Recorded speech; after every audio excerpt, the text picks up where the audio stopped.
The third season of Squid Game begins not with violence, but with the presence of silence. The silence of the failed uprising lingers.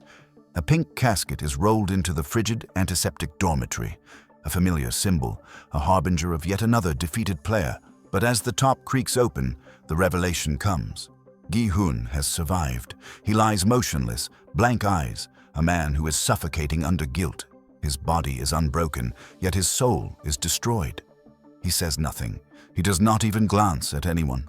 His breaths are shallow, as if they're a weight for him. The faces of those who trailed behind him in the rebellion, Dae-ho among them, haunt him like phantoms in the room. He is unable to face the others. So when the next vote comes, and the players are offered another opportunity to determine whether or not games will go on, Gi-hun doesn't raise his hand, doesn't budge. His inaction says it all. It's not indifference, it's desperation. In the meanwhile, beneath the masks of the pink-clad guards, there's a quiet revolution fermenting.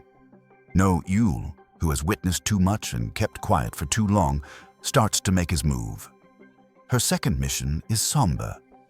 Kill player 246, a guy named Gyeong-seok. He's not a warrior. He's a father who wants to earn cash for his daughter's cancer treatment. Instead of killing him, however, No Yul shoots her gun into his flank. Non-fatal. Then, with deliberate accuracy, she tattoos his corpse so that he won't be killed during the body disposal process. With her limited prerogatives and wit, she smuggles him into the organ harvesting department, a clandestine business in which crooked guards sell illegally harvested organs of dead players. There, she shows her real rebellion. She murders the two guards operating the racket, takes charge of the operation, and insists that a surgeon resuscitate Gyeong-seok. In a gesture of ultimate self-sacrifice, she even provides her own blood for a transfusion, endangering her life to save a stranger. Far from the island, on a silent boat cutting through black waters, Detective Jun-ho is still undercover. Still breathing after all this time, he observes. He hears. The crew acts suspiciously, too serene, too scripted. Something's off, and Jun-ho recognizes it. He begins to dig deeper, hoping the answers he's looking for, about the games, the frontman, and perhaps even justice, are on board. But the frontman is aware that Jun-ho is out there, and orders have been issued. If he is found out, he won't survive to reveal what he has learned. On the island, the vote is over. It's close, but in the end, the games are voted to go on. The majority of the rebels are killed, and those who are left over are devastated or too terrorized to resist. The nightmare continues. The next game is announced, and it's a nightmare adaptation of something as wholesome as hide-and-seek. The game is keys and knives. Players randomly draw a colored ball. A red ball indicates you're a hunter, armed with a knife. A blue ball means you're a hider, armed with a key.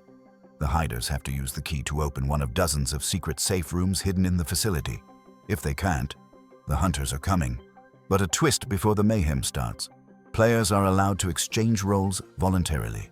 Hereafter is not strategy, but pure emotion. There is a pregnant woman, Jun-hee, who stands mutely in front of Myung-gi. She offers him her red ball. They exchange silently. He decides to shield her, taking the key and leaving with the knife. Elsewhere in the dorm, Yong-sik exchanges roles with Geum-ja, deciding to be a buffer instead of a slayer. Such small moments cut deeper than any sword, because they reveal the sparks of humanness still present in a facility meant to extinguish them. Then the lights are extinguished. Sirens blast. The dormitory descends into chaos. Walls themselves appear to distort and throb as players dash in all directions. Hunters lift their knives, their eyes crazed. Hiders struggle with their keys, sweating, praying, scrambling. Blood sprays. Shouts reverberate off concrete walls. Trust is lost. Some secure rooms are already secured, others never existed. It's a killing maze. And in the midst of it all, Gi-hun roams, emptied out, lost, carefree in the face of violence. Death might be a relief to him, but something pushes him along, a string of impulse, or perhaps unresolved business. No Yul observes from the darkness, already calculating her next move in the revolution.